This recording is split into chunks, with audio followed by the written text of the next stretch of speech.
guys? Welcome to my YouTube channel. Today's video I'm gonna talk about Samsung Galaxy Note 9 release date. So let's go ahead. You may be able to get your hands on the Galaxy Note 9 sooner than anticipated, as the Samsung Unpacked launch event may be in early August. Thursday, August 9th is the rumored launch date, with the announcement expected to happen in New York City.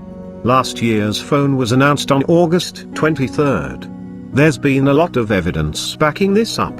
The Note 9, said to be codenamed Crown, supposedly had a prototype ready in the first quarter of 2018, noted the investor. It cites market watchers who pinned the phone for early to mid-August. Samsung was also said to be testing firmware for the phone ahead of schedule, 2 weeks earlier than where it was with the software for the Note 8.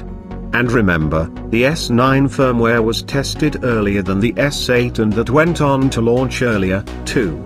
Supply chain sources are also reporting that screen panels were being built for it 2 months earlier than normal, going as far as calling out a late July launch date. That's a little too ambitious. August 9th sounds like a much more likely date. And if we talk about why the earlier release date, so Samsung needs the Note 9 is be attention-grabbing enough to outlast the iPhone X2 and iPhone 9 phones that Apple is likely to unveil in early September. Sure, the Note series is always announced first, but by the time Note phones actually comes out, the hype surrounding Apple's new iPhones is already at a fever pitch. That's the number one reason why we expect Samsung to give us the Galaxy Note 9 earlier. It needs to get its phone in its first customers' hands in August or early September at the very latest.